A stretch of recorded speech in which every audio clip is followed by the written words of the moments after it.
नीरज जी, आप थोड़ा चिंतित दिख रहे हैं एग्जिट पोल को देखकर। नहीं नहीं नहीं, ऐसा बिल्कुल नहीं है। ऐसा बिल्कुल नहीं है। एग्जिट पोल तो बल्कि मुझे सही लग रहे हैं। मैंने पिछली बार के एग्जिट पोल इन्होंने 160 दिए थे, 50 सीटें वो थोड़ा गड़बड़ कर गए थे। तो इस बार जो एग्जिट पोल दे रहे हैं उसमें 50 सीट और जोड़ लीजिए। पिछली बार 160 दिए थे टीएमसी को, अधिकतर ने, उनको 215 आ गए। इस बार अगर वो 130 दे रहे हैं तो उसे 50 जोड़ लीजिए। भाई, एक आदमी जो महंगा देखता है वो टेढ़ा देखता है। तो ऐसा नहीं कि आज महंगा देख रहा है तो कल महंगा नहीं देखे, कल भी महंगा देखेगा। तो वो अगर उधर देख रहा है, आप उसको पता अच्छा है वो इधर देख रहा है, उसका निशाना इधर है। तो आज भी आप जैसे वोट शेयर जब दिया जाता है तो कहा जाता है कि +-3 इधर से उधर हो सकता है। बंगाल के मामले में मेरा ये कहना है कि जब बंगाल के मामले में एग्जिट पोल वाले दें तो सीटों के मामले में लिख देना चाहिए +-50। यानी हमने अगर टीएमसी को, बीजेपी को 160 दिया तो माइनस हो गया, 110 भी आ सकता है, और टीएमसी को 130 दिया तो प्लस हो सकता है। तो ये और एग्जिट पोल का जो चक्कर है, प्रदीप गुप्ता ने जो कहा है, उन्होंने वो शायद कल दे रहे हैं। अब इस पे मैं एक्सिस माई इंडिया पे भी आता हूं। अगर इन्होंने कहा है कि हम बंगाल के मामले में कहना बहुत मुश्किल है, हम 100 से पूछते हैं तो 60 लोग जवाब ही नहीं देते। अब 60 जवाब नहीं देते तो ऐसा तो नहीं कि एक्सिस माई इंडिया जब पूछता तब 60 जवाब नहीं देते, और जब वो मैट्रिक्स पूछता तो जवाब दे देते हैं। वो नहीं देते होंगे। अब आप एक कमरे में गए, एक फ्लैट बड़े बंगले में गए, उसमें 100 कमरे हैं, 60 कमरे में क्या रखा आपको पता ही नहीं, ताला लगा हुआ है। 40 कमरे में फर्नीचर देखा, एक पलंग है, एक कुर्सी है, एक ये है, एक तस्वीर है। आपने कह दिया भाई इस बंगले में जो है ना, एक पलंग है, एक कुर्सी, एक ये है, फर्नीचर ही, और कुछ है ही नहीं इसके अंदर। 60 कमरे तो आपने देखे ही नहीं।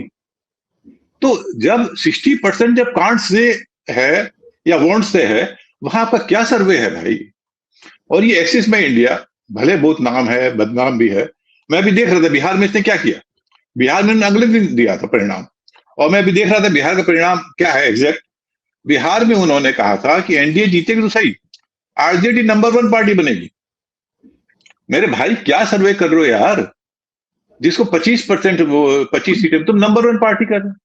तो इनका कोई माई बाप नहीं है। पिछली बार ही 50 सीटें इधर उधर गए थे।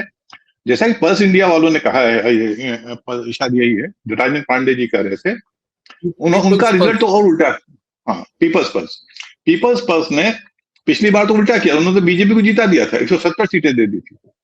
इस बार उल्टा कर रहे हैं, इस बार वो टीएमसी को जिता रहे हैं।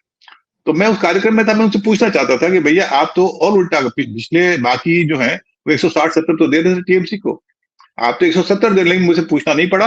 उन्होंने खुद ही बताया कि जब पिछला रिजल्ट आया तो हमने पता किया क्या गड़बड़ी है। तो गड़बड़ी ये हुई कि हमने ये मान लिया कि किसी पुरुष का अगर वोट हम देख रहे हैं कि वो बीजेपी या टीएमसी को दे रहा है, तो हमने उसको उसमें महिलाओं को भी जोड़े, उसकी पत्नी वो भी उसी को देगी, जबकि ऐसा नहीं है। नहीं, पुरुषों के मुकाबले ये तो पूरी प्रोसेस की मेथोडोलॉजी गलत है। गलत है ना। मेथोडोलॉजी ये नहीं होती है कि आप पुरुष के आधार पर बाकी मेंबर्स का वोट भी काउंट कर। हाँ, वो हाँ, तो ये बिहार यूपी में चल सकता है, बंगाल में ऐसा नहीं होता। कहीं भी नहीं चल सकता, कहीं भी नहीं चल सकता। इन्होंने नहीं प्रभाकर जी, बिहार यूपी में भी नहीं चलता है। अब वहाँ की महिलाएं भी बहुत इंडिपेंडेंट हो गई है। मुखिया जो बोल दे उसी को लोग वोट देते हैं। बंगाल में मुंह से बेशक कुछ ना बोले, लेकिन वोट वो अपने हिसाब से देते हैं। पूरी कर ले बात नीरज। हाँ, तो ये उन्होंने कहा कि इस कारण से हमारी गलती हो गई थी और हम सोशल मीडिया के उसमें भी आ गए थे। इस बार हमने उस गलती को ठीक किया है और महिलाओं के वोट को कम से कम 1/3 महिलाओं वोट हमने रखे, अगर 50% ना भी हो, और उसके आधार पर ये रिजल्ट आया है। 6% का उन्होंने वोट शेयर बताया है, डिफरेंस होगा, और उसके आधार पर ये मेरी भी समझ है 6% डिफरेंस हो सकता है। 1/3 वेटेज दिया है महिलाओं को। हाँ, 1/3। क्यों? ये भी तो ये पता नहीं है, जबकि वोट ज्यादा कर रही है। नहीं, 1/3 के आधार पर उन्होंने निष्कर्ष निकाला है कि महिला, जैसे 1/3 महिला है, आपने 100 में से 1/3 को दिया। अब 1/3 में से आपने देखा कि 55% जो है वो टीएमसी को दे रही है, 45% इसको दे रही है, बीजेपी को दे रही है। तो उसी को आपने पूरा 50% मान के आपने निकाला। ये है, मैंने 1/3 को आपने सर्वे में रखा, लेकिन उसका रिजल्ट जो है आपने देखा कि टीएमसी को ज्यादा दे रहे हैं, तो उन्होंने माना बाकी जो 2/3 महिला है वो भी टीएमसी को उसी तरह से ज्यादा देगी, इस तरह से उन्होंने कहा। तो उनका ये रिजल्ट है जो मुझे करीब करीब सही लग रहा है। 2% का हेरफेर हो सकता है, 2% टीएमसी से बीजेपी को जा सकता है, और बीजेपी को नहीं जा रहा, ये एंटी टीएमसी वोट, ये हमको समझना पड़ेगा। जो लोग टीएमसी को नहीं चाहते और बीजेपी को वोट दे रहे हैं, तो मैं इस रिजल्ट से मुझे अभी भी 180 के आसपास मैं रख रहा हूं। और जहां तक वो युवा वोट का मैं हमेशा जिक्र करता हूँ, सॉरी, युवा वोटर को जो 1,500 दे रहे हैं उसका इम्पैक्ट क्या होगा मुझे नहीं पता। अगर उसका इम्पैक्ट हुआ तो 200 सीट तक जा सकता है। तो एग्जिट पोल लास्ट टाइम भी गड़बड़ हुए थे।